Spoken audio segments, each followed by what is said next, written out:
Okay, at 6 o'clock, I will call to order the monthly meeting of the Board of Trustees for the Village of Sister Bay. Roll call. Berto? Here. Housen? Here. Harf? Here. Orozco? I can see you there. We didn't hear, but she's there. I'm Werner? sorry. Here. Orozco Shampo? here. Sorry. Here. And Bell. Here. Okay. Motion to approve the agenda as amended. So moved. Motion by Warner, Second? second by Shampoo. All those in favor? Aye. Aye. Opposed? Motion carries. Approval of the meeting minutes from December 17th, 2024. Any additions, deletions? Corrections? So moved. Motion by Berto, Second. second by Harf. All those in favor? Aye. Aye. Opposed? Motion carries. Comments, correspondence, concerns from the public. There were 2 items included in our packet. Is there anybody that would like to speak in the public?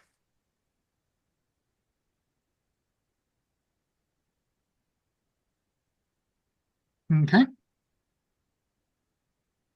On to 6. Hey. Discussion item, action items. The tax levy tax bills.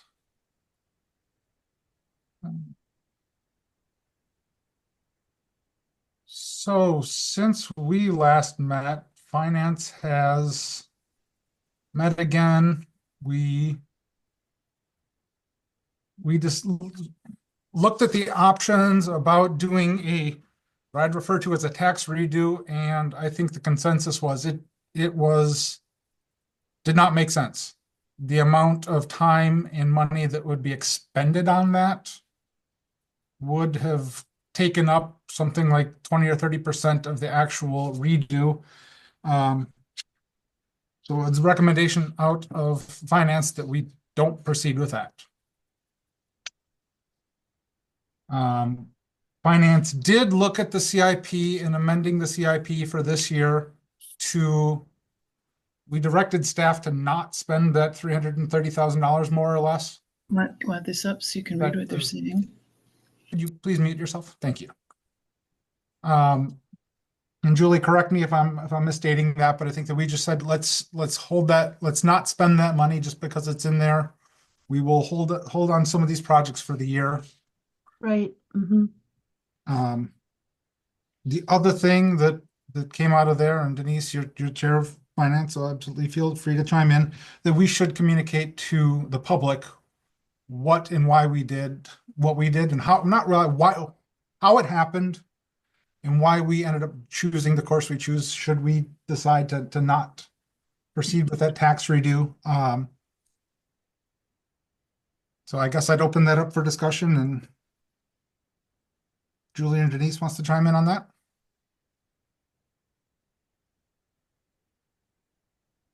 Well, basically, Denise, go ahead. You're the chair. No, I was just going to say, basically, you kind of covered it in a nutshell, Nate.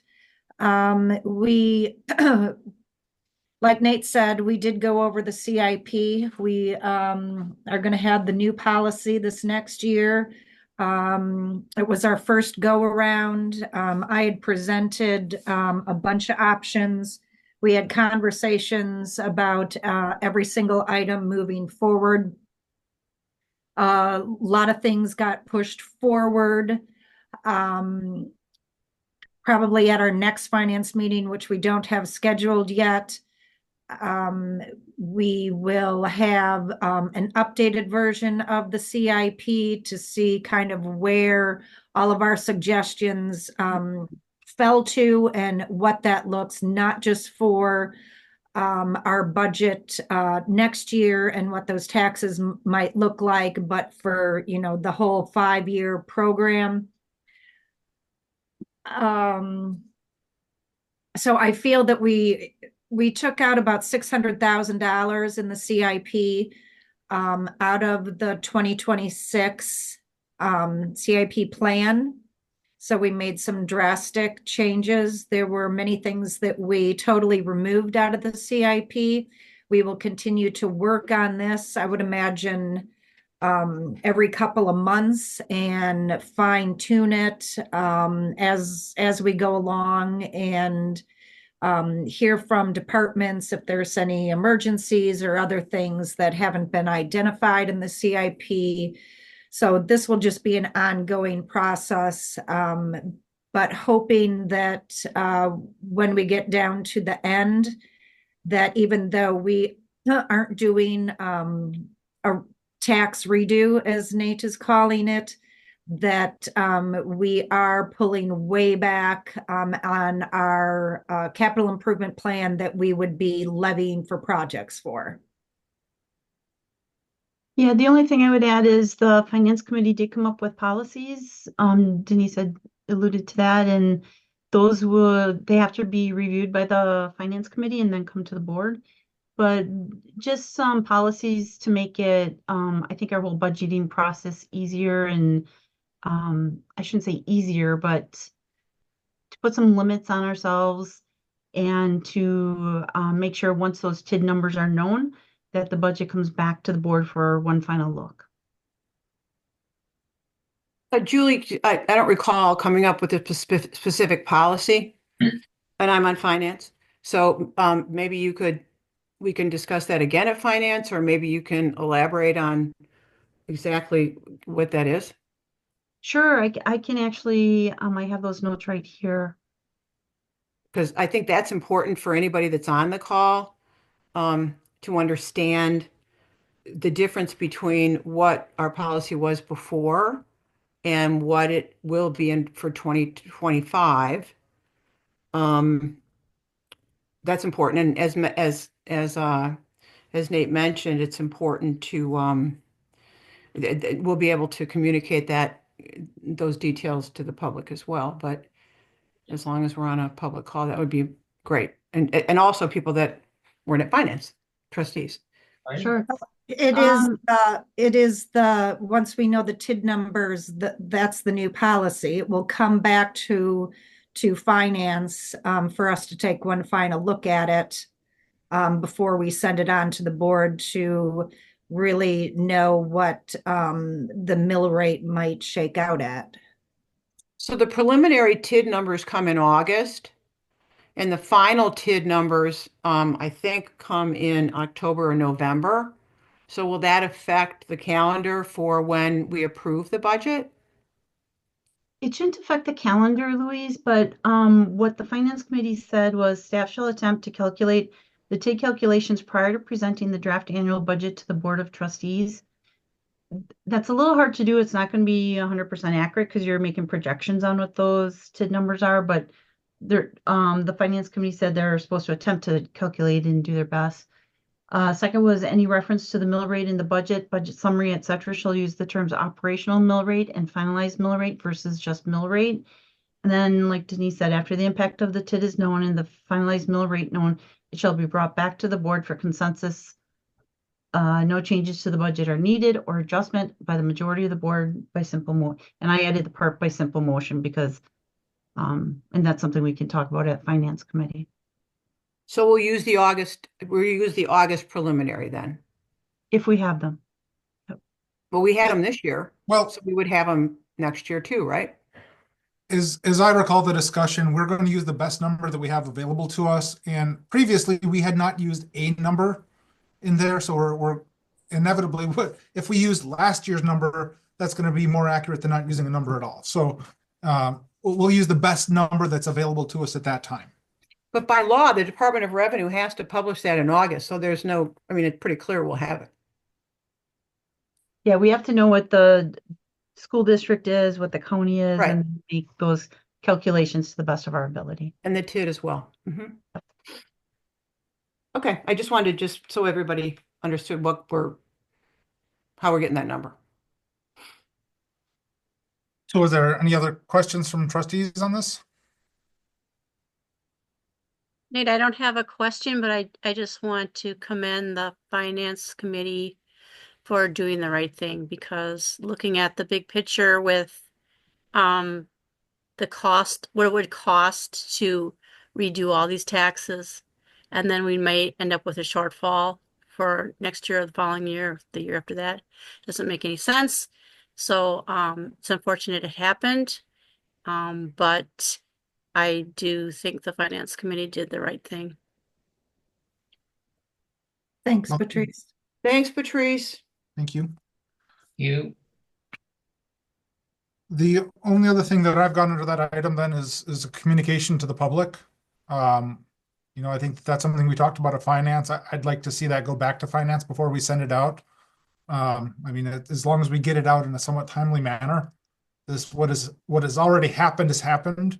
I think if we get it out late this winter, I think we'd be doing well. Just to communicate that to the taxpayers. I don't know what everybody else thinks on that.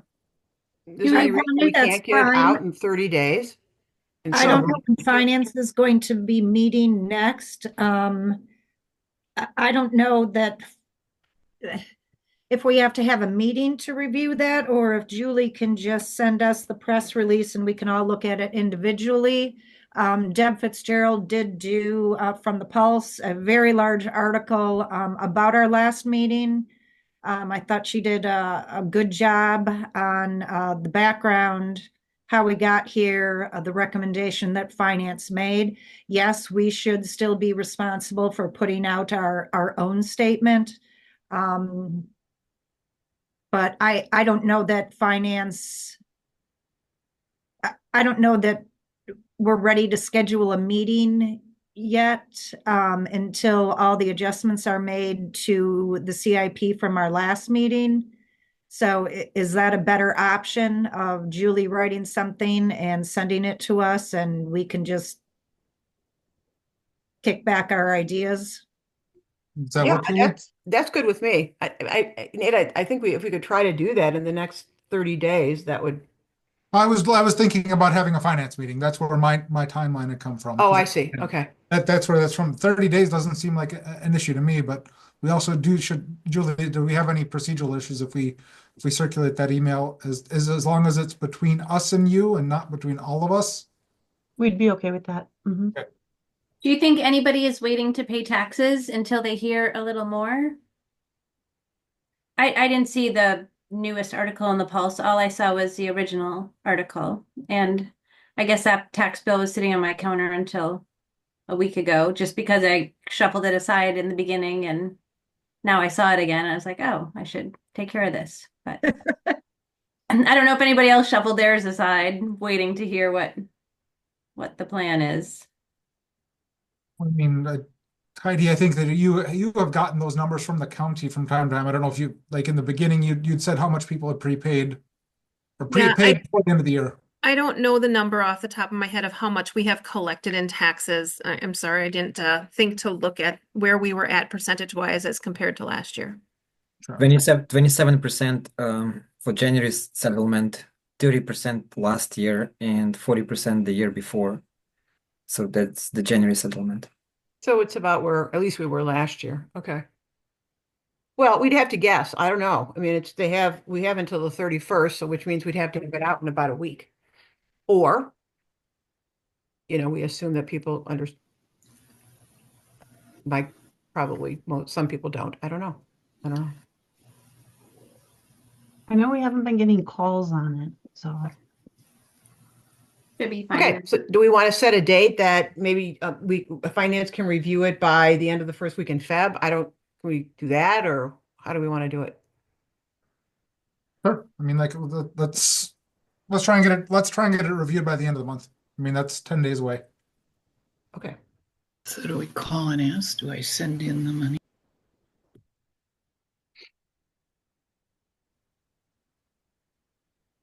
Okay. Anything else, Ani?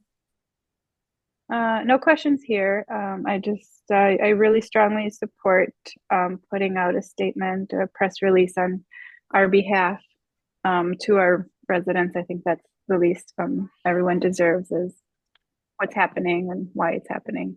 Thanks to the Finance Committee for taking care of this. And yeah, it is what it is. I think, it was resolved the best way we could. Yeah, something I've said a number of times in this is the village is it's not I've thought about it in terms of boats. The village is not a small speed boat. We don't change directions willy-nilly on this. When we want to make this change, we've got to set a long-term goal and keep that course set. We can't just readily change it. It's the nature of the village. So I it's something we'll have to deal with for quite some time and keep this incident in mind as we make decisions moving forward.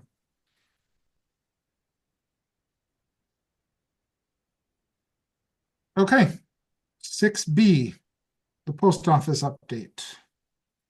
I reached out to the post office, they got back to Julie. So Julie, I'll let you.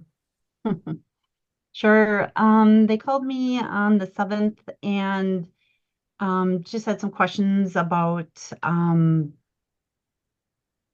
just had some general questions about, properties and the village's intent and stuff. And I had explained to him, I said, look, we don't want you to leave.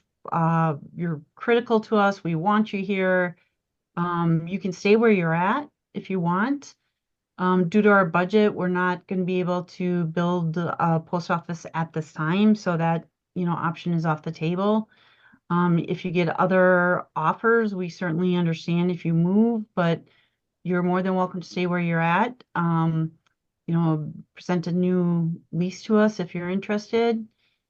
And then we talked about the property owners that did contact them to offer for the post office to relocate to their properties.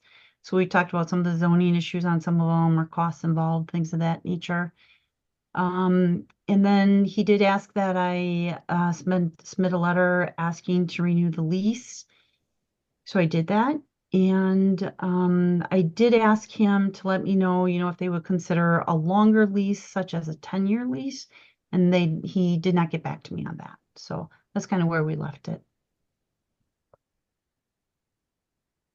So am I right that they currently have an extension on their 25, the current lease, which was are we basically dealing with the lease they have now, which goes through early 26? So they're under their lease that goes till 26. And what, And February, March of 26, or all of it? I just had that out. Hold on. I think it was. You said February this afternoon. Was it February? Okay, so it's February of 26. Okay. And then so originally when I was talking to him about options and different properties and things, he said, well, why don't we just do a 1-year extension instead of a full 4-year lease to give us time to talk about it, discuss it, see if we can build a building or not. And when I told him that, we couldn't do that, he said, well, just revoke that and, rescind that letter requesting a 1-year lease or 1-year extension. And we'll just, if they're interested in leasing with us, we'll just delve right into the 4-year lease right away. 4 years. Okay.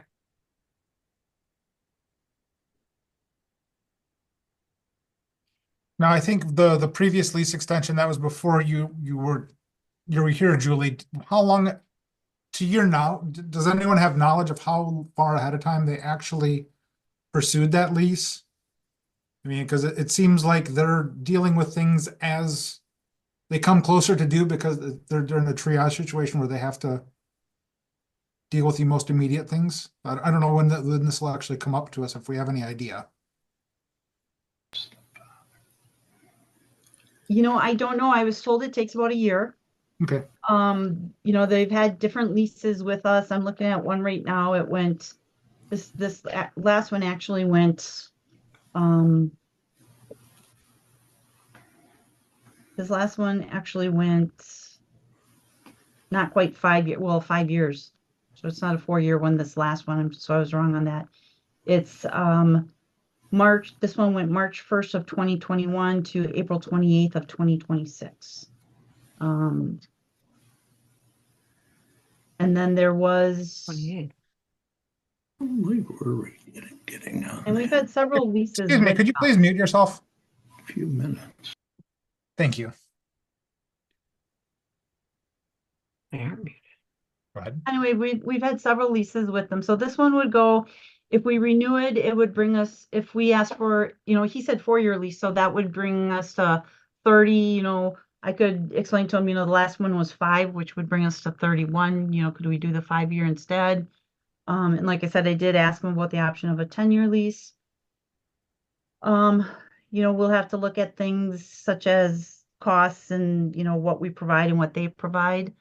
But as of right now, we don't even have a lease from them to consider.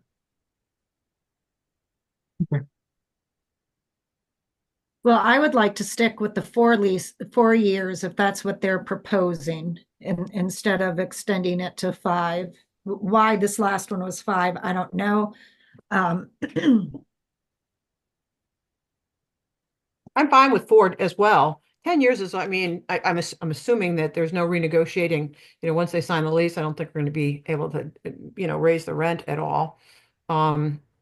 So whatever they come, is this a process where they come back to us and say, this is what we're going to give you? Or do we go to them and say, this is what the lease is? I would think that we can negotiate that, Louise, because clearly they're not paying every post office location the same. Right. So I would hope that they would understand values go up, costs go up, rents go Right. up. On some level, they do, because like when we talk to them, they've got those, you've talked about those semi-official looking correspondence that comes from the United States Postal Service leasing companies and those people that are trying to be the middleman between the landowner and the post office. Clearly, there's some ability to change that. And I mean, I don't think we want to price them out, but gosh, everything else has gone up in price in Sister Bay. They shouldn't be immune to that. From 6 years ago. Yeah. I just wonder when when we discuss that topic. So I guess we wait to see if they get any, real interest, or they have interest in a different location. But it looks like they have until, if this is right, they have until April 28th of 26. Right? Yeah, that's okay. I had talked to that's when it would I'm sorry, I was gonna say that's when it would expire, but I would hope that they would negotiate way before then. Is there something in lease that says they have to give us 60 or 90-day notice? There was. Okay. It's So 30 days before the end of the lease. So basically, a year, a little bit over a year from now. Okay. Doesn't mean we can't keep asking, so. I'm sorry, Denise, I interrupted. I wasn't sure what you were going to say. I was just going to say, Julie is mentioning a 10-year lease, and I had asked her to talk to the post office about that. And that was more if we were planning on building them a new building, and could we count, and would they consider a longer lease if we went through all that time, effort, and money to build a new building? Would they be willing, seeing that we would build it to their criteria, a longer lease? So I think that's where the 10 years is coming from. Oh, okay. But that's not an option now, so. Right. okay. Well, I'm sure that we'll be back in touch with them, and we'll bring this back again. Hopefully well before that March of 26. So, okay. 6C, contract for the administration building construction drawings by McMahon. Okay, so this was postponed from the last month's meeting, and so it's back on the agenda. And this is to do the design and construction management for a new administration building. And this went to the Parks, Property and Streets Committee. We had issued a request for proposals. We had several bids come in, and this was the one that they had selected. It would be 202,000 approximately in total for it. And this would be paid for out of the financing that we would have to secure to proceed.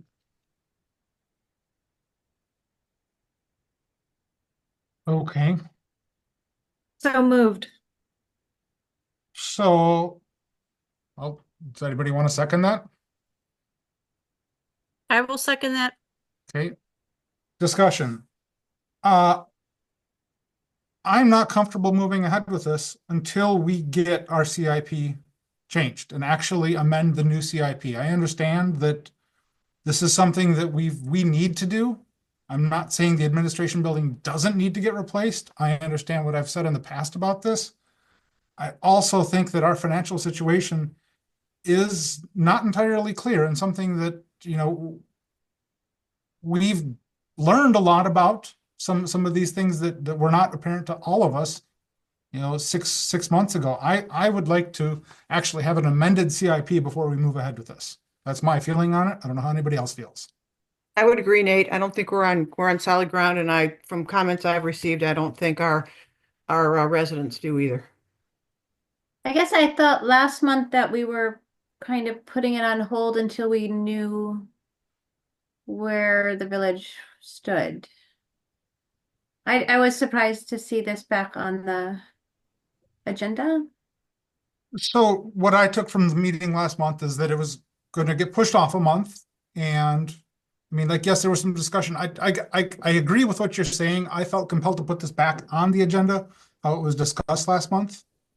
I don't think that we have enough information about how the village is doing moving forward. And I don't think that we've got a commitment to, yes, we made some suggested changes to the CIP, but they're suggested changes. They're not something that's been adopted. And I understand the CIP is, when it's adopted, it still can be changed. But I think that we need to have that much in place before we move with this. I Does would that like answer your to question? respectfully disagree with both of you. The three of us sit on finance. We made huge changes. If Nate, you don't want to approve this, that we've already budgeted for until a new CIP is finalized, you're pushing the whole project off a year. Okay, if that's what this takes. I mean, we have been making decisions based on less than complete information for some time. But this is not one of those items because Baird had presented this along with the Mill Road Triangle in their debt service. And it's staying the same, around $850,000. I don't have a lot of faith in that until we make these changes and see what it actually, there's so many moving parts to the budget. And I understand that when we make one change here, it impacts things for years in the future. I want to understand. I'd rather slow down, listen to what the public has said, to say, you guys are spending a lot of money and this is impacting the taxpayers. Now, fundamentally, is this going to lower taxes this year? No, it is not. But the more money we borrow, the more money our taxpayers are going to have to pay at some point. And I want to have that modeled with a new CIP before we move ahead with even these existing projects. That's how I feel about it, because I feel like we made a lot of decisions over the last several years without having all the information put together, compiled, and projected. And I want to see all that. And I understand what you're saying, Denise, that this is not going to change next year's taxes. To be clear, I am not suggesting that. It's also going to cost us more. Absolutely. I really am concerned about how it's going to cost so much more money if we wait a year or two or I three. agree. How do we know that it's going to cost more? Everything Yeah. costs more. Inflation, tariffs, I don't think anybody knows that. price of lumber, price of wages. unless you've read something that I haven't, I'm unaware of what the outlook looks like for 25 or 26. What I am aware of is that our village is not nimble in the least. And we need to get back to a place where we are. And I'm well aware that most of our constituents feel the same way. So we have the Wiltsey property sitting out there for 3.5 years now, I think. And now we have Lagerquist.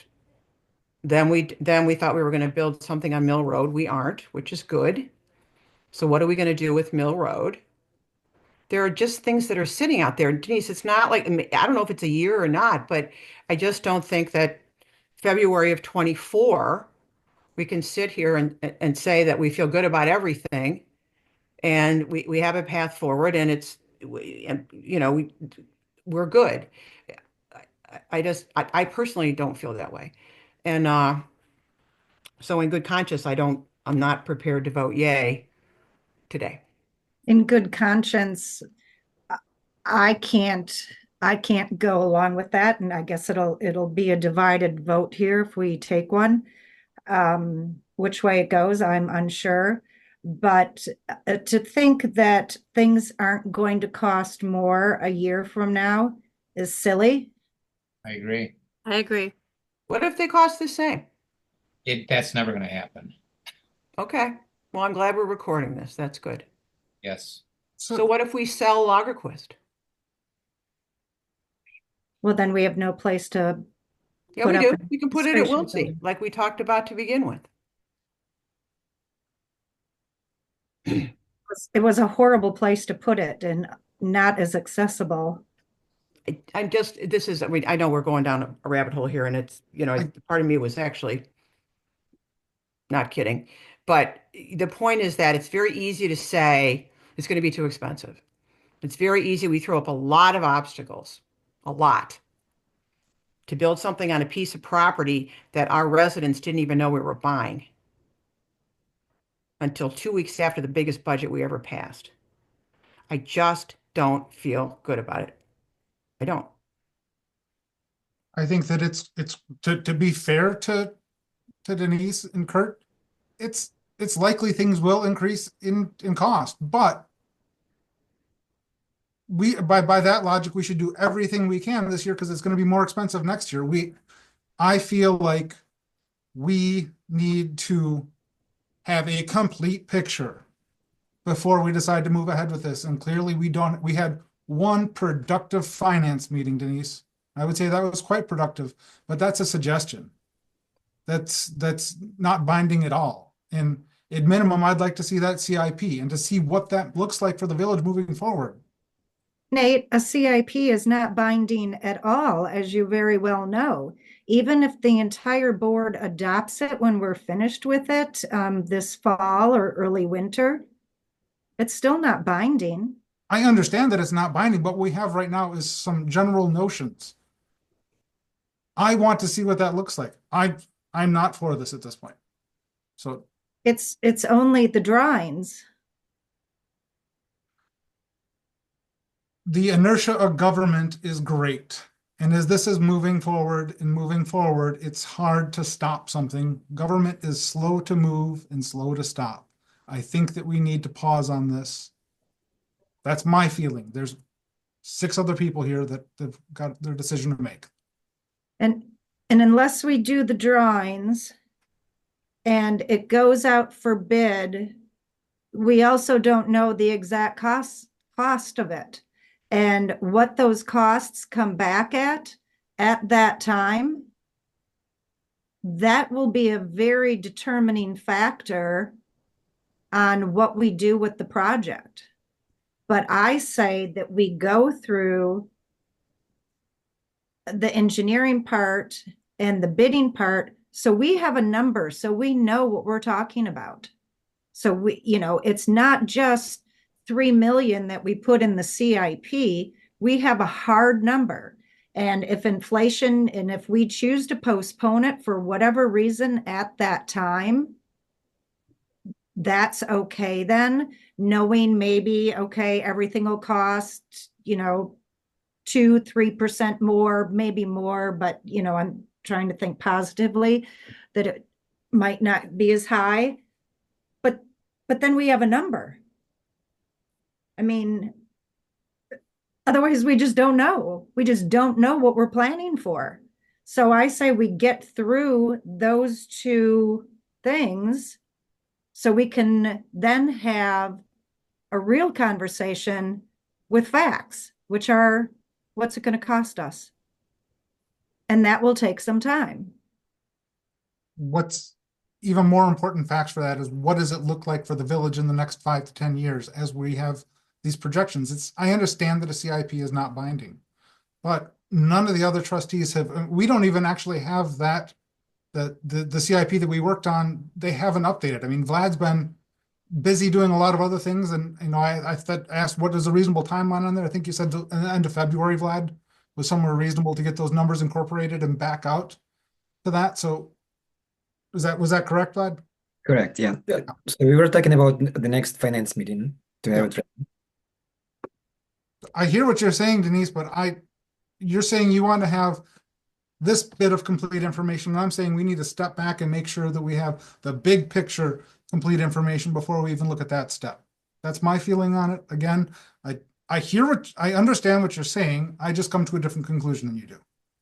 And I understand that. McMahon's going to be, depending on whether or not we have them, provide owner's construction representation.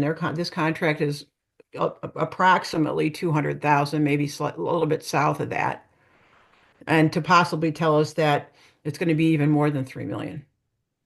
I think for the number, I can't seem to find how much is this contract for? You go to page 55. Okay.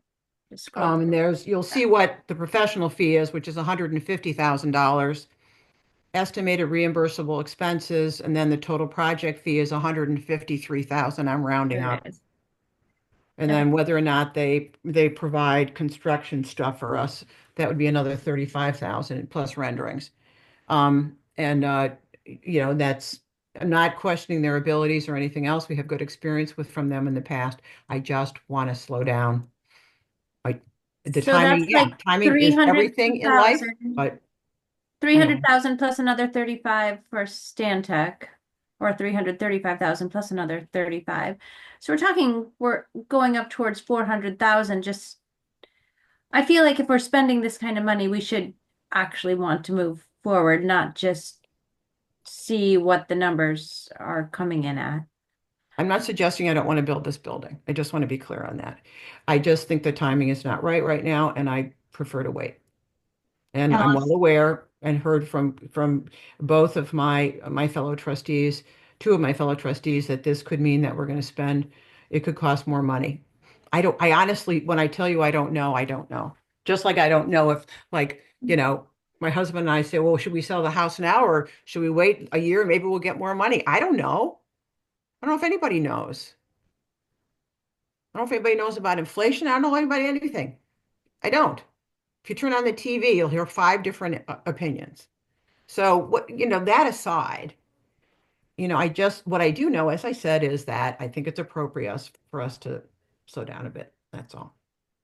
Allison, I just want to correct too. It's 202,000 about, give or take a couple dollars, not 302. Yeah, it is. McMahon isn't that. McMahon will be about 152,000 unless we have them do the construction piece. Okay, thanks. Okay, we've got a motion and a second on the table. Let's do a roll call vote. Just real quick, sorry. I'm really divided here. I'm on the Parks Committee, and we've been working on this, the plan for this admin building, and I've been in favor and supportive of this project. We obviously, the time we spent working on it, we're not anticipating or expecting what, the kind of a mess we got into with the whole tax situation. That puts me in a very, divided opinion here. I understand both sides, but I don't know, honestly, that I feel at this point comfortable enough until, like Nate said, we have a better picture of, just clarify everything else before we move forward with all these projects, because it's not it's not something small. It's not a small expense. Yeah, that's it. Thank you. Okay, roll call vote then. Berto, Yes. Shampoo, Yes. Harf, Yes to go forward or yes no? Ye- yes to go I don't know what you're forward. asking. To go forward with this, as far as doing the building, I want it to happen. So is that a no?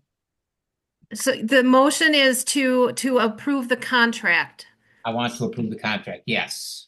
Housen, Nay. Orozco, No. Warner,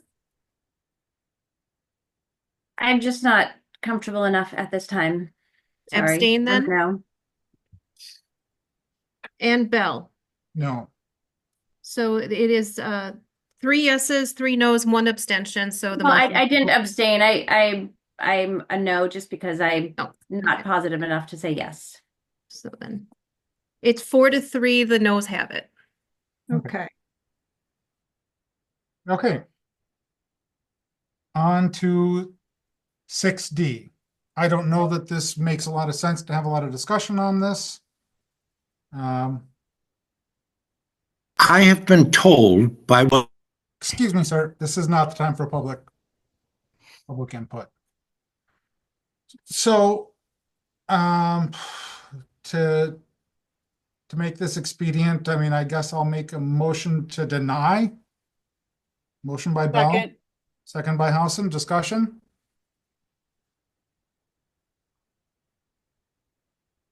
Okay, no discussion. All those in favor of denying the contract?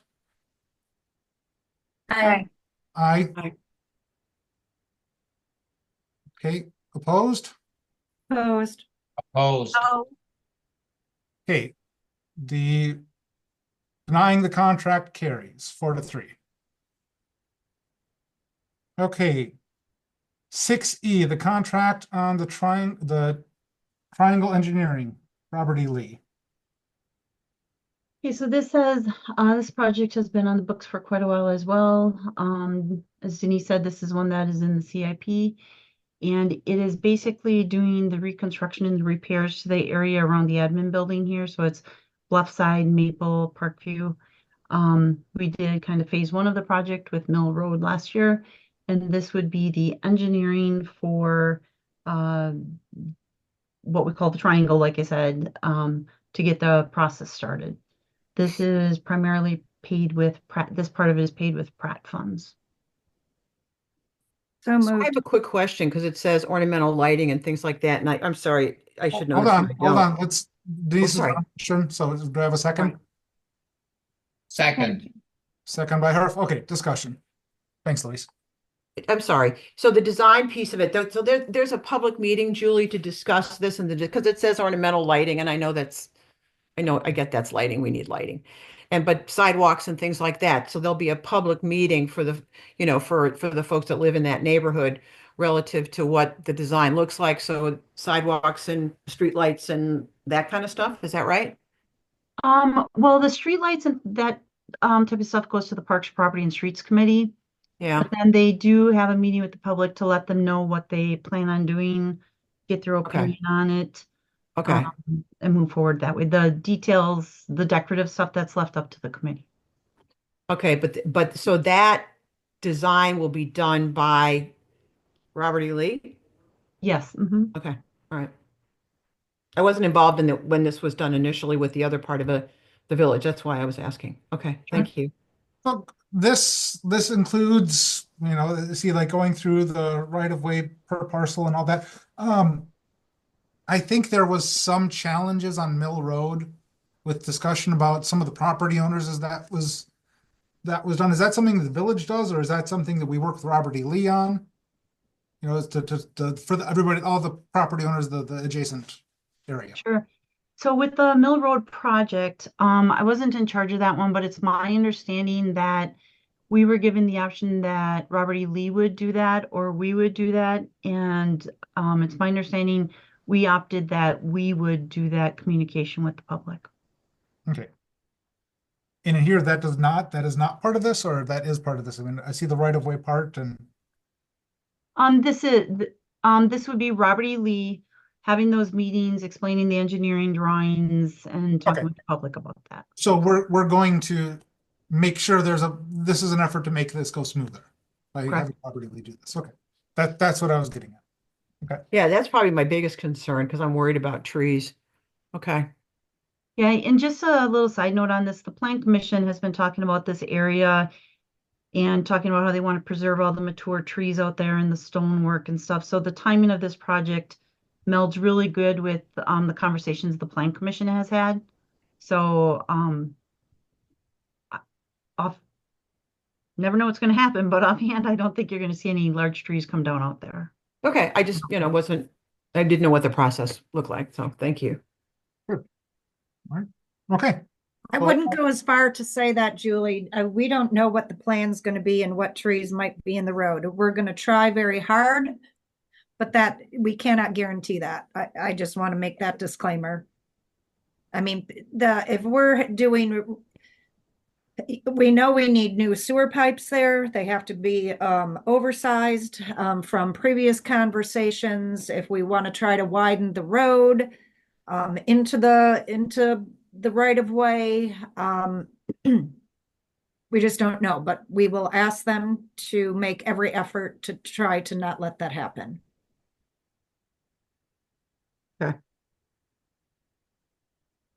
All right, so we have a motion and a second out there. All those in favor of approving the contract? Aye. Aye. I think I saw Kurt say aye, even though he's muted. He did. Okay, I'm sorry. opposed, motion carries. Okay, 6F, contract on the marine commercial vendor, Sale County. This is transferring a contract. I'll make a motion that we approve. Second. Motion by Bell, second by Housen. Question. Marina Committee approved this and it's your recommendation? Yes, Okay, we are very much for it. okay. Good. Any further questions? Okay, all those in favor? Aye. Aye. Opposed? Aye. Carries. Okay. 6G, monthly financial report and appropriations. I make a motion, we pay the bills for $2,100,508.38. So moved. I'll second. Motion by Berto, second by Harf. Um, Any discussion, questions? Okay, all those in favor? Aye. Aye. I, Opposed, motion carries. Okay, staff reports. They're in the file, I guess, if there's questions or comments, staff is in the meeting and we can answer those. Is there anything that staff wants to mention while we're here in the meeting? Anybody? I just had one, and I suppose we can talk about this at Parks next time. If we could, with the park, and by the way, Eric, I thought you did a nice job on the annual report for Parks and the director's reports as well. If we could start to, make, just a brief update on what's happening at the ice rink. We've been fortunate, even though it's freezing, that the ice rink is able to be open now, and we've had some nice attendance. So then if we could just keep the board, sort of up to speed on that, that would be great. Absolutely. Okay. All right. The department annual reports. So the departments, as you can see, we've done an annual report for the last 3 years. This is this year's report summarizing the activities in 24. You see it from the utilities department, Parks and Streets, Marina has one in there as well. Last year, I know we had one from finance, with Vlad being new and with the meetings and time we've had on the budget issues of late, I told Vlad, don't worry about it. We don't need to get his in there. A lot of that information was shared during the budget hearing anyway. So you'll see his is not in the report, but the other ones are all in there. I think it's a great report. Very proud of what staff does. I think they work hard. They do a great job relaying what they're doing. They are all here. Again, if there's questions, they can answer or explain what's in those reports. Okay. Are there any questions, trustees? No.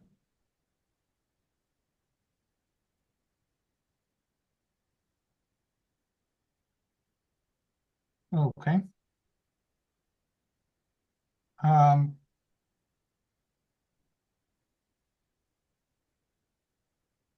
I'm just looking for a number here that I came across earlier and did some digging on. I think there's a reference to the poverty rate in here, Julie. Poverty I had a rate. question about that as well. I did too. I wanted to look it up and I didn't have a chance to try to, I looked, but I didn't have, Julie sent me a Yeah. link. I didn't get to look it up further. I did look it up, and I think, Julie, the number you said our poverty rate is 60%, which Yeah. would be about 6 times the national average. I think you might be referring to the low to moderate income rate.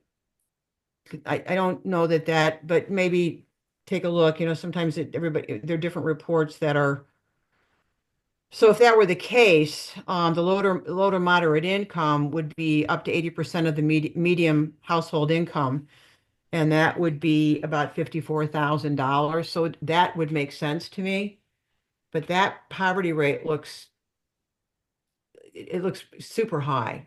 I'm not quite sure if that's not something we maybe should look at and Yeah. Just real quick, Heidi, I was going to have you share your screen with me. No, I'm don't share assuming your you went to screen with HUD, me. right? Yeah, don't share it with me. Yeah, so the originally I got that number from Bay Lake Regional Plan Commission, who alerted me to that, and then I looked it up, and that is what they had, was that it went to 59.6. And that And might they just called be, it poverty. They didn't call it low to moderate income, because those are two very different things. and it could include just all our seniors who are on fixed incomes, and it could include that we have a low income housing, and all those people seem to already have housing if they moved into low income housing. But it might just be including a lot of our senior population at SCAN, which is a big percentage of our population. Yeah, I mean, it's something that I've heard you reference a couple of times, Julie, and I guess I'd just like to be able to deconstruct and understand exactly where that number comes from, because it's so far away from everything else that I've come across. And granted, most of that other stuff is coming from census data, but I mean, pretty consistently out there, the census data and the census data extractions are saying 25%, with the state of Wisconsin average being 12.5. So my understanding through anecdotally is that the scanned has a pretty big impact on that, skewing that, for at least not for the young people. Obviously, that's not doesn't impact it, but the bigger number, I believe it does impact it. The one thing that I saw on there that's I think surprising, and I'd like to understand it, but the number of people under the age of 18 that are living in poverty is something like 70-something%. But like to Allison's point, that could be because of some of that, the subsidized housing that we got, like the Shoals, could have an impact on that and skew the data. Yeah, I would like some hard data, because I keep seeing that number come out, especially in regard to building on Wiltsey, which I think has a host of problems. And I don't see 6 of 10 of my neighbors living in poverty. So I'm very confused.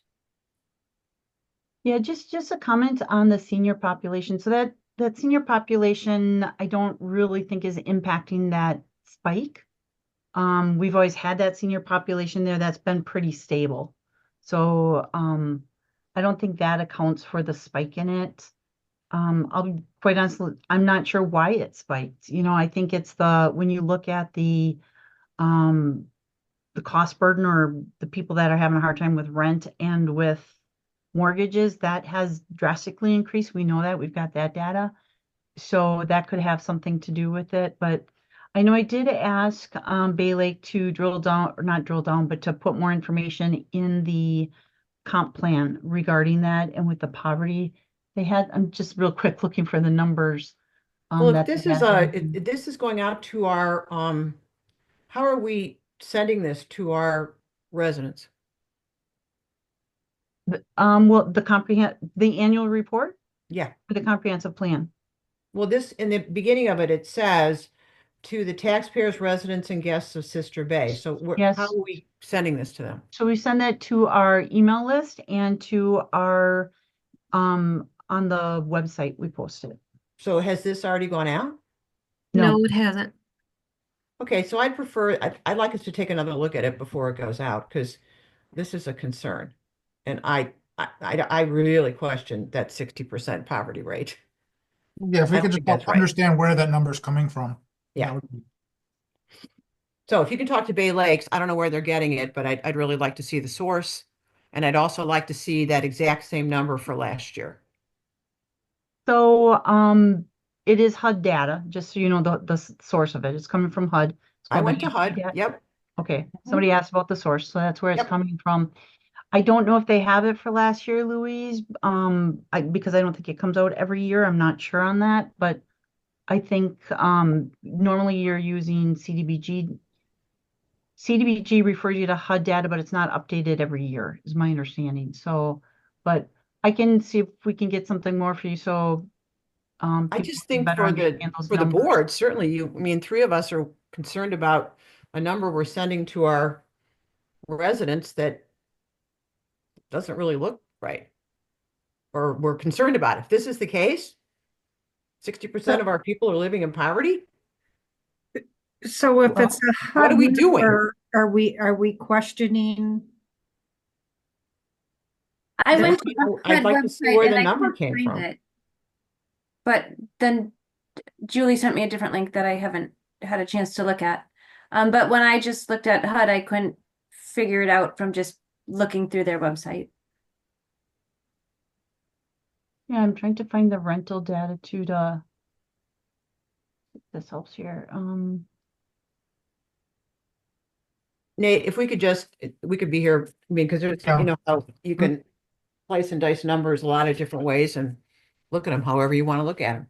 But if we can maybe revisit this and just hold on sending this out to make sure we have a good number. I mean, If you can walk me through the number, I mean, just like do a proof on it, just to say, okay, this is where this comes from, and if I can explain it, great. I mean, if we're just saying it's coming from HUD, that's yeah, we can pull a lot of numbers out of those government sites to say what we want. And I understand from your perspective, Julie, that's useful for CDBG grants because that's the number they're looking at. But what we're telling the public, I want to understand it so we can defend that number. I can see if I can get somebody from HUD to explain how they come up with their data. I don't know if that's possible. I can certainly do that, or share with you the other data that we have, I know like we have 545 households that are cost burdened and numbers like that we use in the planning world when we're looking at things. So sure, we can try and ask them if they can break that down further for us. Tell us how they got that. Yeah, but I mean, before we put it out there in the public, especially a number like that, I want to understand it. I don't know if anybody else feels that way. I think that Luis and Allison do. I don't know if, Kurt, Lily, Patrice, if you have any thoughts on that. Yeah, you need to get some other information because that doesn't sound right. We're not struggling. It isn't, we're not rich, but we're not struggling. Yeah. There are a lot of people struggling. There are a lot of people struggling. I don't disagree. I'm not saying people aren't struggling. I just don't think it's 60%. HUD shows that our population is 1,535. Why did they show that? because they could be showing seasonal. They could be showing, so I Zip think it code? really, It could just be the zip code because there's a lot of times the federal government makes that mistake of saying if it's Sister Bay, it's 54234, which is not just Sister Bay. Yeah, they actually do village. They don't do the zip code on this one. I mean, they have other data in there. 545 households are cost burdened, which is 85% of all renters are cost burdened and 44% of all homeowners. But I can break that down. I can ask. this see if is I not can get about information on denying that. or hiding something like that at all, not at all. It's Pardon me? about getting accurate data, especially when we're putting in this kind of a newsletter, saying all the great things that we did. And oh, by the way, let's see, what does it say? Well, Our you know what, Julie, it's what you way sent me higher. earlier today, it says the low and moderate income summary. It's 59.6% are low and moderate income. That's Right, not not poverty. poverty. It's different. I understand that. What I'm telling you is Bay Lake has gotten that information from us. So I'll drill down. Like I said, again, I'll drill down on that and try and get you more information on how that is calculated. It's calculated. Okay, if you can do that, that'd be great. Okay. Moving on. Anything else in the reports that trustees have got questions on? Nice job, Heidi. Did a great job on yours. Thank you.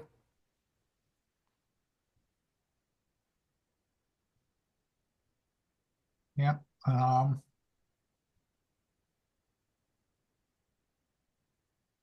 looked through Eric and Megan's that I'm amused by the toolbox in the closet. I think that's some common sense. Thank you, Eric.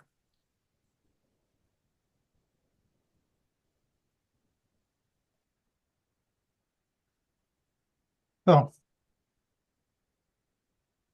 all right, if there's no further questions on that. Okay, let's go on to committee reports. Finance Committee. Where do I go?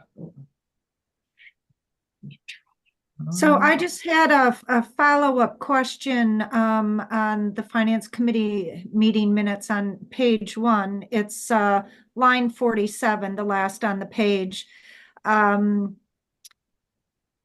She reminded the board to check on the deadlines for filing extensions should they wish to pursue for extending the TID. Julie, have we done that? Is that still on a list to do? So I did see, it looks like we actually have a couple years left before that first TID expires, so we would have time to extend that. We would need the question is, so normally we take that to our joint review board, I think, to see if they want to do that. But it's not going to take us a year to extend that. And I believe it actually expires in 28. Right, it is 28. So we've got quite a few, at least 2 years before we would even start that process.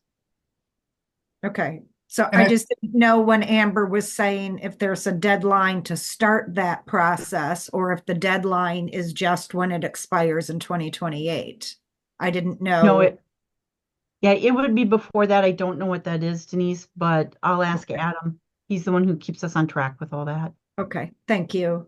And that's not something we that discussion was if it makes sense for us to do it, we have to look at a lot of variables to decide if we want to extend that or not, because we don't know what that looks like right now.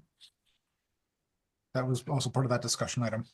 Yeah, I know when we were looking at amending the TID last year, we had to start that process. It was like we had started it like 6 months in advance. So, I mean, it's not like years in advance that we started, but I'll certainly get a drop dead date for us on that.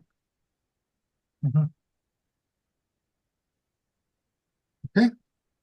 Fire board? We did meet, and all I'd like to add is like Chris Hecht was mentioning, we had talked about the new radios they need. And they discussed a thing where they want to try to get county-wide funding rather than just our area. And it was just mentioned that each one of the radios is going to be $6,000, and they're planning on getting the funding for $204,000. That's that portion. And they wanted to be told that the new engine is in production, and what they're going to try to do, they want some new equipment and stuff over the next year too, and they're not going to add it to their budget, but they're going to do some fundraising for those items, of which I can't tell you what they are because it wasn't made aware to us. So I'll let you know more later. And also, I just want to say one more thing, that I did attend their what was it called? It was their appreciation dinner at the Northern House the other night, and it was fantastic, man. I met so many really special people that evening, and people that I know from around the community that are all these volunteer firemen, that it was great to get together. So it was awards and promotions. And Chris Heck is a fantastic leader. Yeah, Kurt, I understand there's some changes that Chris is proposing for how the fire board will be made up. Yeah, I got to talk to him. That came in last week, and Julie was sick last week, so we didn't have a chance to connect till the end of the week. So that's something that didn't make it on here, but I want to talk to Chris to make sure I understand that. I don't see an issue with it, but we'll likely see that in February on the agenda. correct. Okay. And back at you, Kurt, for the ad hoc green tier. Okay, green tier, I think Julie knows more than I do. I'm sorry to say, but it's like the notes are there in the packet, but Julie might want to add something as far as what's going on between her and Jeff. So, and that's on the plastics. Well, sorry, I was there too. I think we had a really productive meeting with Green Tier. I feel like Julie did update us on where we're at with the bag recycling, and seems like it's going to be a process, a slower process to get there. I guess right now she had gotten confirmation from Sunshine House in Sturgeon Bay for that, but we did kind of brainstorm some ideas that we could do in the meantime. I had suggested that, while we wait for the process to get the bag recycling in, there's smaller things we can do, and we all agreed that I guess there had been talks about doing and something for Earth Day, for example. I guess we talked about doing the trees, giving out trees as well.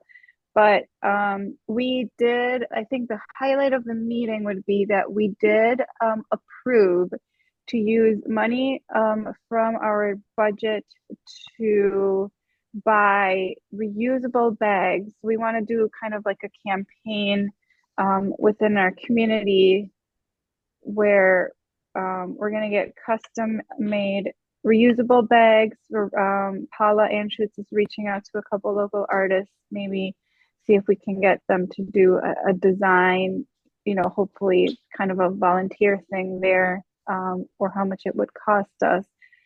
And the plan is to give out bags to our community and try to just encourage people to drop the use of single stream plastic bags specifically.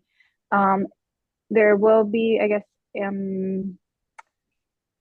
Paula Anschutz will also be reaching out to Jay Kita at the Pig to see how we can maybe collaborate with that project there. If we could maybe use their lobby to give out the bags or whatever. But I think we had a really productive meeting in that sense. And just think of ways things we can do that don't necessarily have to be a big project, but still have a positive impact. One thing I suggested, for example, for Earth Day, maybe we can, come up with a campaign to give people idea of things they can do to not have a negative impact in our environment. One of the things I said, it could be something as simple as, today, for Earth Day this year, it can be a walk or bike to work day or carpool with someone. try to avoid the use of your vehicle for the day or for the week or whatever. Small things like that still have an impact, but don't require, a big investment in time, money, and too much effort, really.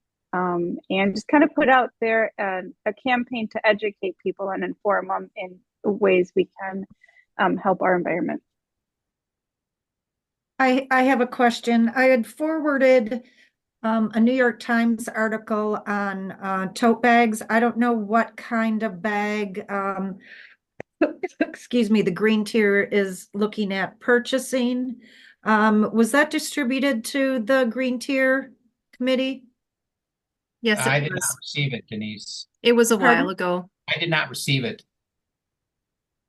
It was a while ago? I Yeah. do remember, the mention of that article, and that was a while ago. That was before I went to Green Tier committee. Julie, correct me if I'm wrong. Did they mention that the type of reusable bags that they had quoted last year was with a company that uses recycled plastic to make them? Is that the one they talked about? I can't remember. You're muted, Julie. Sorry about that. I don't remember that, Lily. I know that I think the one they're looking at now uses recyclable materials. I'm not sure if it's recyclable plastics. I would assume that's what that is, but I don't know that. Do you remember, Heidi? Did they say anything? I'm trying to remember the name of the company that Lisa Yeah. gave us, and I can't remember off the top of my head. I know I they were remember- from China. Yeah, I remember asking Lisa the name of the company, and I just can't find my notes where I wrote that down. But I'm pretty sure because Lisa's actually she's in New York this time of year, and New York has banned plastic bags throughout the city. So she's very supportive of doing anything we can to reduce the use of plastic bags, and she's the one that's looking into a company that can make those reusable totes or bags that we want to give away. And I'm pretty sure she mentioned that the company or companies she was looking into made bags from recycled material or recycled plastic. So is then the tote bag, I know New York went to no plastic bags, but they have another problem now that with all the to-go orders in a city of that size, there was also a follow-up article in the New York Times that said that people now have these, it's not canvas bags, it's some kind of polypropylene, or recycled plastic could be, and they're just piling up in people's houses because every time they get to go and they ban the plastic bag, now they have all these tote bags that aren't recyclable. So, I mean, there's a fine line to walk here, and I am in favor of doing what we can. But in the original tote bag article, it stated that you had to use it for years because of the water, the materials, and everything that went into making those before you would ever offset the plastic. Yeah. So therein lies my concern. Yeah. I know what there are was the bags made out of? How long might they last? Will people use them? Can you recycle them? Or will people throw them away? Because, I mean, everybody has tons of totes. You get them in the mail. The business next to me, Ecology Sports, they stopped using paper bags and now have these very beautiful tote bags that are made out of polypropylene. And I think we're all inundated with totes. Personally, I have more than what I want, and I don't buy them. It's like bunnies. They just accumulate. So I'm just. Another thing that was also discussed, the idea was brought up too, to do an event, I guess, hand in hand with this, or maybe beforehand, where we could invite people to bring all their tote bags and just have them available for anyone that maybe doesn't have a tote bag or two around, that they can just take them. So whoever has, like you said, I also have a few tote bags laying around, like a swap, or just drop them off so other people can take them so they can use them if they need them. And I actually do like that idea a lot too, because you're reusing, and like you said, you just don't end up throwing them out, and then we fall back to the same issue. And I like those that are idea. Yeah. and those are little, things that I mentioned that we could do, that while we wait for the plastic bag recycle thing to go through. We can do small things like that still can have a big impact in our community without the need of investing so much time and energy and money. Something as simple as tote bag drop off or swap or whatever, and just a campaign in general to educate people on small things they can do to have to not have a negative impact in our environment. Yeah. If we had No, that I'm available all- at the pig, it could be, because sometimes I'll get to the pig and I've forgotten a tote bag. So now I take a plastic bag, but if there was like a container there, I don't know how Jay would feel about it, but if there was a container there when I walked in that said, take a tote, bring it back when you're done, or just keep using it. I mean, I have so many freaking totes just because it's just, here's a tote, and some of them, to Denise's point, some of them are coated. Mhm. They have a coating on them because that makes them waterproof, and that people like them and they're sturdier and stuff. They are not recyclable, but we aren't going to try to recycle them, which is good. Yeah. And So Paula's I like that idea if Jay would be Yeah. interested.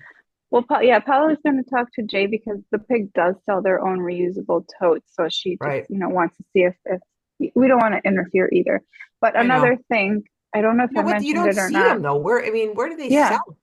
I think Anyway. they're by the register. So when you Too pay, late. they're just hanging there. Right. Yeah. Another thing too that we could, I don't know if I mentioned this or not, but maybe reach out to businesses and say, would you be willing to have a rack, or like a coat rack kind of thing, where you have tote bags, hanging there, and anyone that needs one can just use one while they're shopping there or whatever. Right. So it's not just one location, but you've got multiple options where you can just grab and reuse a tote that's available there at no cost. Okay. Just one other, there's just a typo on page 8 of the green tier on line 1.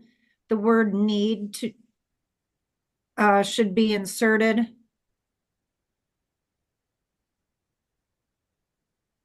So where it says, however, they would need, right? They would need someone. Yep, I see that.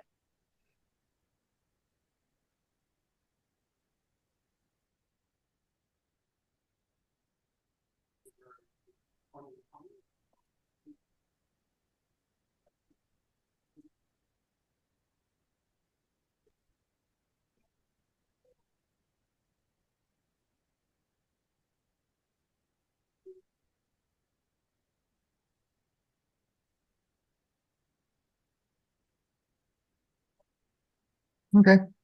Let's move on to the Historical Society then. Yep, sorry, the minutes didn't get sent to your packets this month, but they will next month. Just briefly, summary of the Chris Kindle Market. They did, traffic was down this year versus 2023, and that was weather driven, they feel. They did do okay though. They did raise $126,000.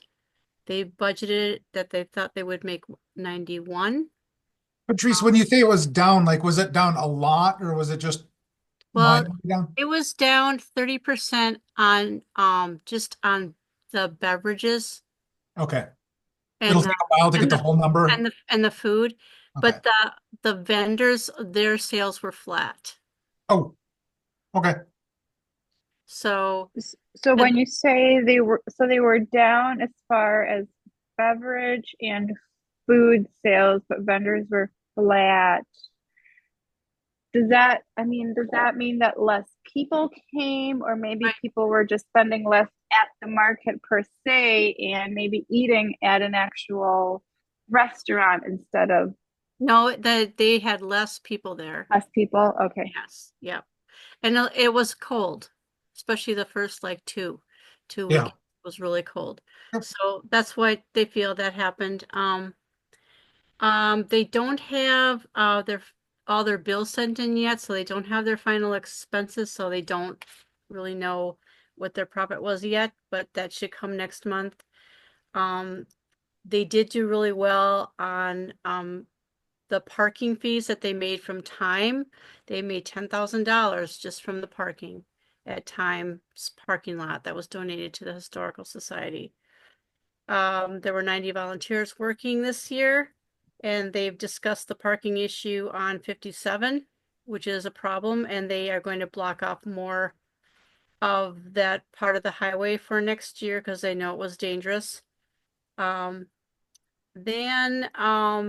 they talked about the shadow.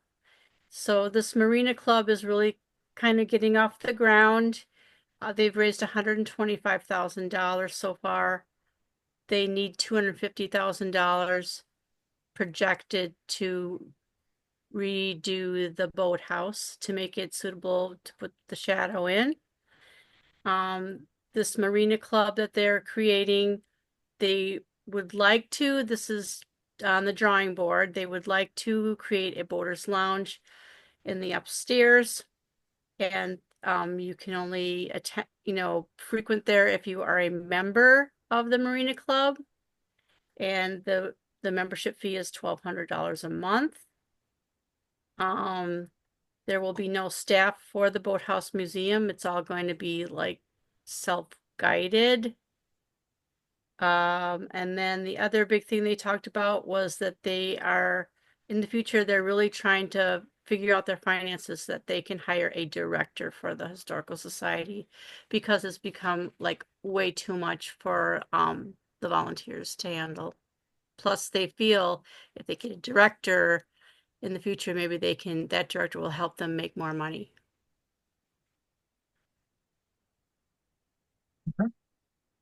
Patrice, was your number correct? The $1,200 a month for membership? Not a month, a year. Okay.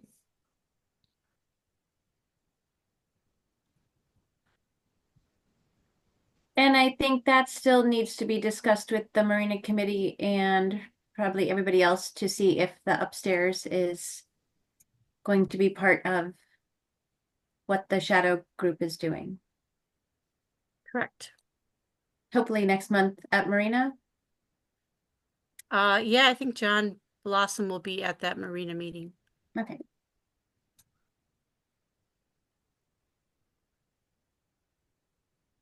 Okay. Housing Committee.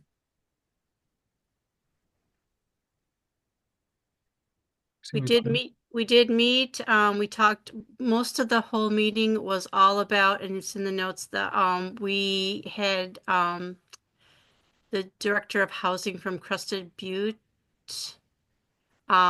Colorado, give us detailed on how they're trying to solve their housing crisis problems out there. And they're very much like a community like Sister Bay as far as being tourist driven and short-term rentals, and the location on the peninsula, remote and all this. So it was very, very eye-opening, interesting, and we learned a lot.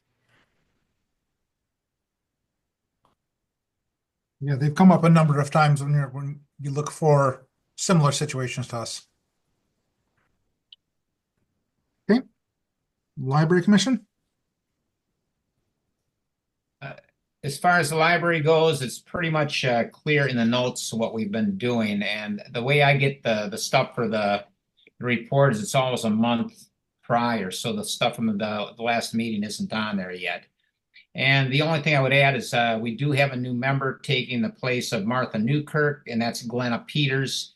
And both of those people were from Liberty Grove. But that's pretty much it.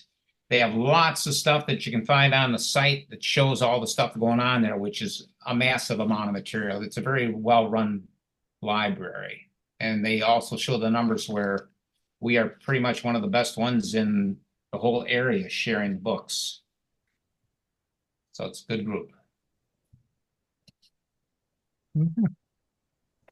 Thank you, Kurt. Thank you. All right. Marina. Our biggest things were the boardwalk is going to be replaced because that is falling apart. So we're looking at ways to replace that. And the other big thing is we are trying to work with utilities and figure out some past sewer bills that we didn't know were supposed to be paid for a hookup that's non-existent. So Marina and utilities are working together on some issues. Okay. Parks, properties, and streets. The minutes are in the packet. One highlight, which was very helpful, was that we had two members of our current community garden, Corey Shanahan and Kathy Hinsky, come over and give us a really, really thorough overview of the current community garden, which is, just past the dog park, and what they do, how they run it, what they prefer.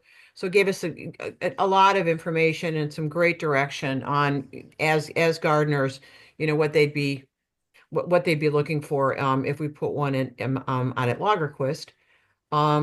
Otherwise, I think there's nothing else that was really. Let me look at this. Hold on. Volunteer Day, which was Denise's idea, and I think it's great. So we're going to be working on that, try to figure out if we can focus on some really great projects that people might be interested in, and also probably really target Earth Day. And those were the two. Those are just a couple of things that we talked about. Next month we'll talk about the dog park and how's it going right now, and what our current users, how our current users feel, and what we could do better. But otherwise that's it for parks. So Lily, is there a way that parks and green tier maybe could work hand in hand on a volunteer day? That's a good idea. Yeah, I mean, I'd be open to meeting with Parks. Kurt is chair, so I guess if I mean, we can try and schedule. Do we want to meet? Do we want to do a hybrid meeting for the next Parks meeting with green tier? I do love the idea because I like the idea of just when we were giving out the trees last year, they're planning on doing this again. And I mean, there's nothing better for our air around us than to get as many trees going as possible with parks and property and streets. It just makes sense. Yeah, so maybe for the combination. next meeting, it would be good if we could invite Jeff Lutzy from Climate Change Coalition of Door County to join us as well. I mean, yeah, I would like a hybrid meeting. So if I don't know if Louise and Kurt That's want great. to No, I think that's coordinate terrific. That's a great a idea. date for that meeting, Sure. and if someone can reach out to Jeff Lutzy and see if they'd be interested in coming as well. They have come before, I believe, to our Parks meetings. Okay, yeah, we can do that. Personnel. So the big focus of personnel is winding up, updating both updating the personnel handbook and also creating some committee bylaws. We should have that completed in another month or so. And you'll see that the code compliance officer has been hired and begins work the middle of March. Yeah, we have a our- second meeting this month, next week, Yeah, we do. because we want to try and get this done with the handbook and Yeah, the bylaws we've and made all. some So, progress, been working on it for a bit, but mhm. should put that to bed. And then next on the project list is to really take another look at our performance review and meaning the form we use, and right now it is tailored to individual to different roles within the village. However, a little outdated, so we want to try to make that a little more user friendly, and for both the person receiving the review, of course, but and also the person doing it. So we're working on that. I have a comment, and I know I brought this up in the past.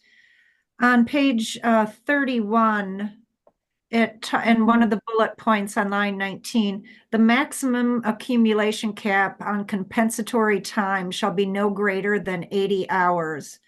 And that's 2 weeks. And I just have an issue with that. That our employees can't bank more time if it's their overtime that they choose to not get paid for, and put it into that, because basically by having it maxed out at 80 hours, I mean, it's pretty pitiful to think that we would make all of our employees work until they are 65. I mean, I know the state, it's bigger. They probably have more money than the village, but some state employees, because of what they're able to bank in, whether it's vacation, compensatory time, sick leave, I mean, they can end up retiring at 62 and still draw a paycheck. And yeah, that's something that would have to be budgeted for, a whole new program implemented. But I really just think 2 weeks is extraordinarily stingy. Well, we did discuss this, and I think, please, Julia, if you'd have to shake my memory, but I'm not sure that, I think prior to this, there was not a cap. Am I correct? It was 240 hours. Yeah, I 240. think it was really high, and the reason we brought it down to 80 was because we looked into what the maximum of hours had been like last year and the previous year, What and it people was had only taken, like right. 50 or 60 max, which wasn't even close to the 240 that was in there. And that's why we came down to the 80 hours. Because no one had taken more than 50 or 60, Denise. I know, but I'm talking about long term. If somebody is with the village, depending upon when they start with us, 20 years, 30 years, that the most that they ever can accrue is 2 weeks. So So- Denise, if Heidi, what are you saying? Yep. compensatory time is not carried over from year to year. PTO gets carried over from year to year, and that has a maximum cap of 320 days for most employees. So the compensatory time is the one that gets paid out annually. And I think Okay. that was done Mhm. so that people weren't getting paid out 80 hours on their last paycheck of the year.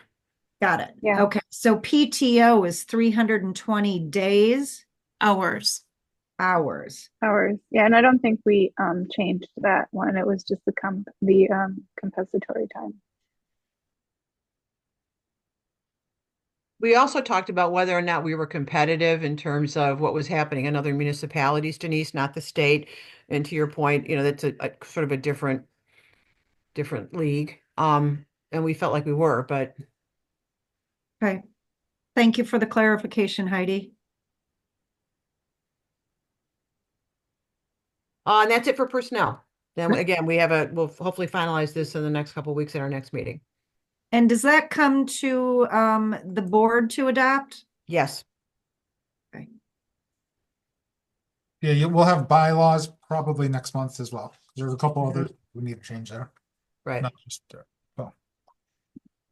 Okay, Plan Commission.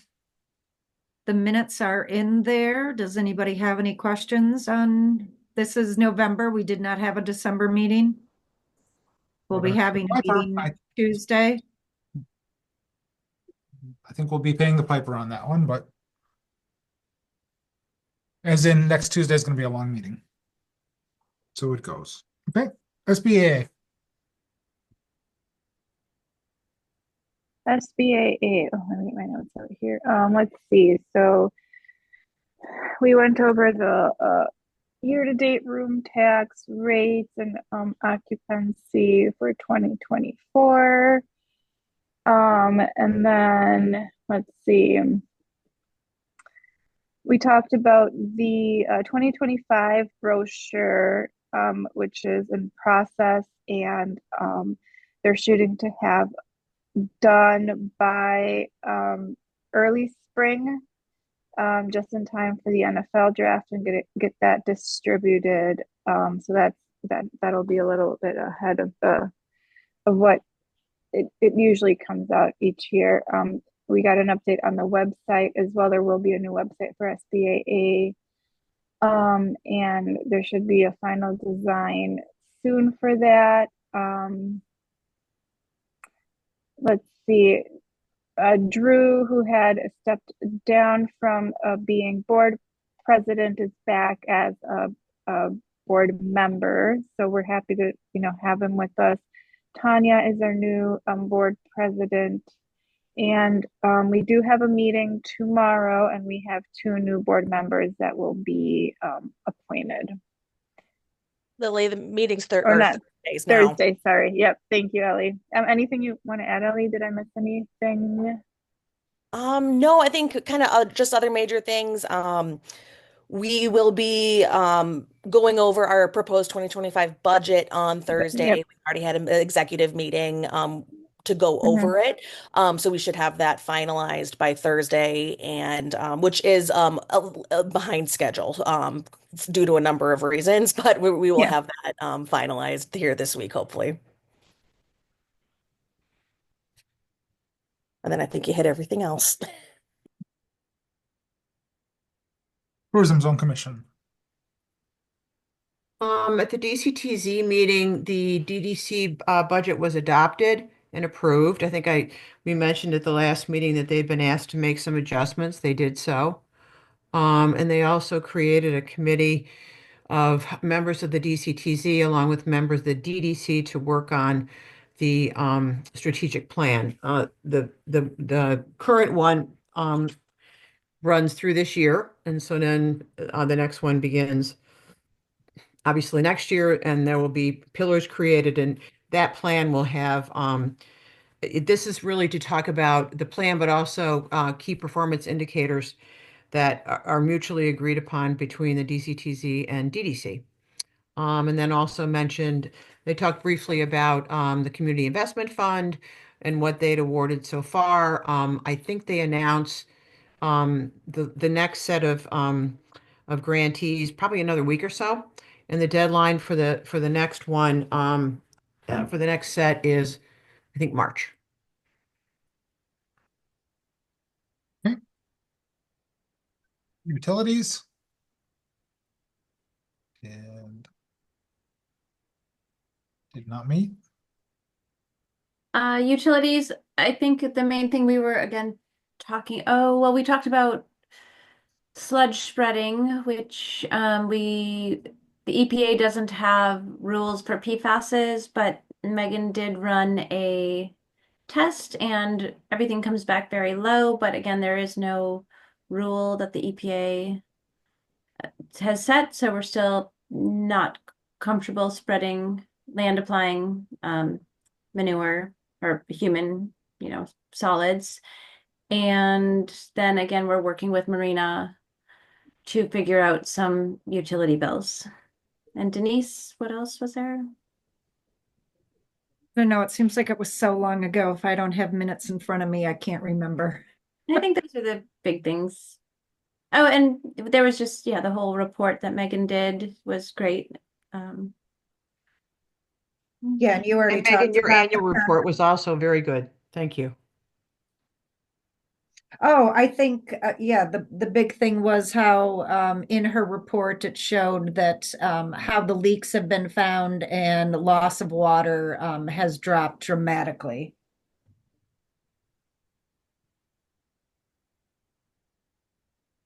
Yeah. When you're saying leaks, like you're saying like utility side, not of the other side of the meter leaks? I think when they do is it when they did the televising? I don't know if Megan's still on. Yes, she is. Yeah, it's just water loss in general. If you look at the two graphs, the influent flow is what we took back into the wastewater system, and then the water flow, those two numbers for total flow on both sides are very close this year. So that just shows that we had very little water loss in the system. So I guess what I was saying is like, do you think what was most of that lost like customer side leaks, or was that like, I mean, I'm differentiating like if it's on the utility side of the meter, that'd be the utility leak. If it's on the other side, that's a customer leak. Like, do you know which side there was more impactful? yeah, there was 3 service leaks that were found last year. So 3 of them were located. Yep. Okay.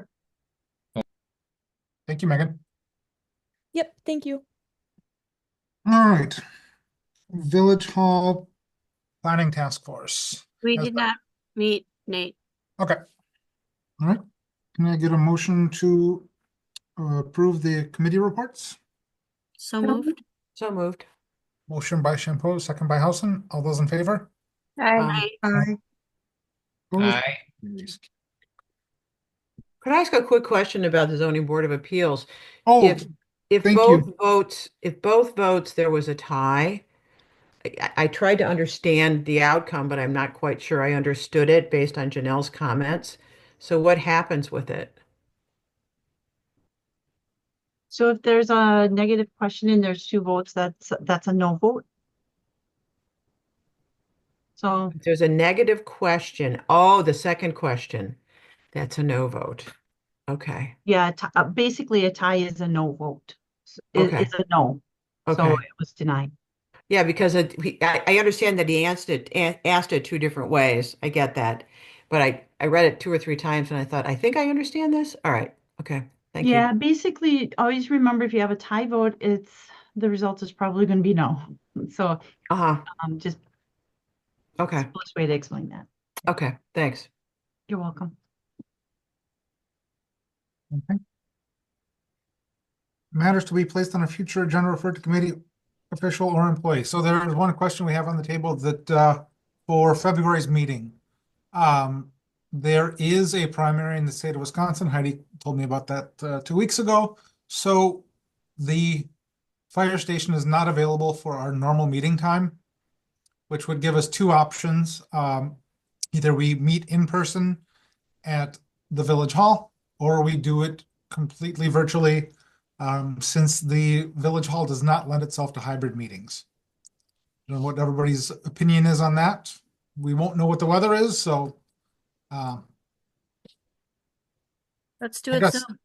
I would vote for Zoom. Only I would vote when I'm for thinking Zoom about, also okay, all right, Zoom. I would because vote there for is- Zoom. it's too cold in that building in the winter, cold. and Oh. you Yeah. waste so much energy trying to heat it up, and it never heats up. Yeah, it'll take 2 hours and then you're going to leave. Yeah, it's cold in there, and then I would also have that, you know, Okay. for We'll- our community it to be able to join as well. So I think Zoom is the best option. we will do it on Zoom. Okay, and then the item we had for closed session, well, I wanted to do that in person, so I would not want to do that in February either. I think that would be, wait till our next in person. I guess, Julie, I'd defer to you if you want us to have a meeting ahead of that, or just the next time we're in person, we would do it. No, that's fine. We can just do it when we're in person. Won't be there. I guess I am wondering when we get to hear from our county supervisor again. I was wondering that too, Allison. Yeah. So, I was discussing that with Heidi this afternoon. You know, what he had said, and I don't think it actually, Heidi may have said it at a meeting, is that he would not be available for the foreseeable future, which is problematic. However, we can't compel people to show up to a meeting. So, my Can you say intention why was, that was the case? No, he didn't. Huh. Weird. my thought But if was, we Zoom, well, wait a minute, although he Zoomed before anyway. Huh. Yeah, he's never shown up in person. I think Right. he's afraid. But- He's only come to 2 meetings. But if he Zooms and we Zoom, then it's a level playing field if you look at it that way. So maybe he'll come in February. What I'd like to reach out to him and say, Patrick, show up, otherwise we're not going to put you on the agenda again. And just give him one last chance, and we'll put it on the agenda. And if he doesn't show, then he doesn't show. I think that's kind of really unacceptable as Me our, too. I think we still put him on the agenda. What think about so. Liberty Grove? Does he go to those meetings? He's not their supervisor. Bud is our supervisor on the I Liberty Grove forgot. side. Yeah. Well, there's some that he represents part of Liberty Grove too, I thought so. because but he lives in anyway. Liberty Grove. I Yeah. think we just keep putting him on the agenda every month and tell Without him a doubt. we're Yeah. looking to hear from him. Hey. And every month that he doesn't show up, the constituents will see he doesn't show up. I mean, it's valid. This should not be adversarial. I don't think it was. I think we asked very fair questions. Of course, Dave Leno, I hope you're listening. He has a high bar. However, I think we asked fair questions. And he's our representative. I think that's kind of, unacceptable. it is. Okay. Well, you know what, mate, as our board president, yeah, I think it's upon Okay. you to give him a call and say, I will explain to him where we're at. We're you need to disappointed. talk to your constituents. Yep. Yeah. Okay, I'll keep putting it. I'll put it on the agenda moving forward as well then. Yeah. It's too Matter what. bad. Okay. Okay, anything else?